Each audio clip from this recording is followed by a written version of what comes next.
Hello friends, চলে আসছে আবার একটা ব্লগ নিয়ে। তো আজকে আমার বরের জন্য বানাচ্ছিলাম চাউ চাউ। তো সবার ফার্স্টেই দেখতে পেলে চাউ চাউটাকে একটু সিদ্ধ করে নিলাম গরম জলে, তার মাঝখানে আমি একটু চাউ খেয়ে নিলাম, আর তার সাথে সবার ডিমটাকে একটু ভেজে নিলাম।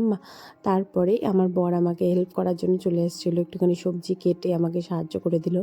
তো যাই হোক, ও সাহায্য করে চলে গেল। তো তারপরে আমি সবজিগুলো ভালো মতন ভেজে নিলাম, একটুখানি লাল লাল করে ভেজে নিয়েছিলাম।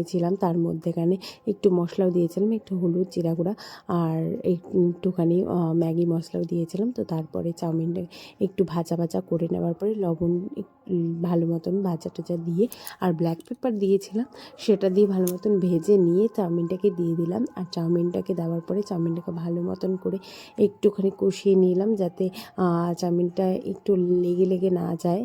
তো তারপর চাউমিনটাকে ভালো মতন ভাজার পরেই আর তারপরে যে ভাজা ডিমটা ছিল সেটাও দিয়ে নিলাম, যাতে একদম, আর তার মধ্যেখানে একটুখানি সোয়া সস দিয়ে ভালো মতন নেড়ে চেটে নিলাম। আর তারপরে লাস্টে দিয়ে দিলাম ম্যাগি মশলা। তো তারপরে এই যে সুন্দর করে বরের জন্য বানাচ্ছিলাম। তো বর মাঝখানে এসে দুবার চেকও করে গেছে যে আমি বানাচ্ছি নাকি বানাচ্ছি না, তো সেটা চেক করার জন্য। তো যাই হোক, বর বলেছে বানাতে তো হবেই। তার মাঝখানে আমি একটুখানি চিলি সসও দিয়েছিলাম, যেহেতু আমার বর একটু ঝাল ঝাল খেতে ভালোবাসে। তো তার জন্যই লঙ্কাও দেওয়া ছিল, কিন্তু তাও চিলি সসটাও দিয়েছিলাম। তো দেখতেই পাচ্ছ এই যে ঝুরঝুর করে এরকম করে খেতে খুব ভালোবাসে। তো দেখতেই পাচ্ছ এই যে বাটিতে অল্প একটু দিয়ে নিলাম ফার্স্টে দিয়ে চেক করার জন্য, যদিও ও খেয়ে বললো কীরকম হয়েছে। তো স্বাদ মতন লবণ টবণ দিয়ে তারপরে সুন্দর করে আবার একটুখানি চিলি সস দিয়ে নিলাম, যেহেতু ঝালটা মনে হচ্ছিলো একটুখানি কম হয়েছে।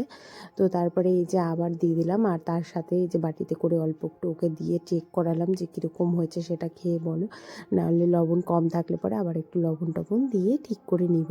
তো তারপরে বর বললো যে একদম ঠিক আছে। তো সবার লাস্টে ম্যাগি মশলা আর একটুখানি দিয়ে এই যে রেডি করে নিয়ে গেলাম বরের কাছে।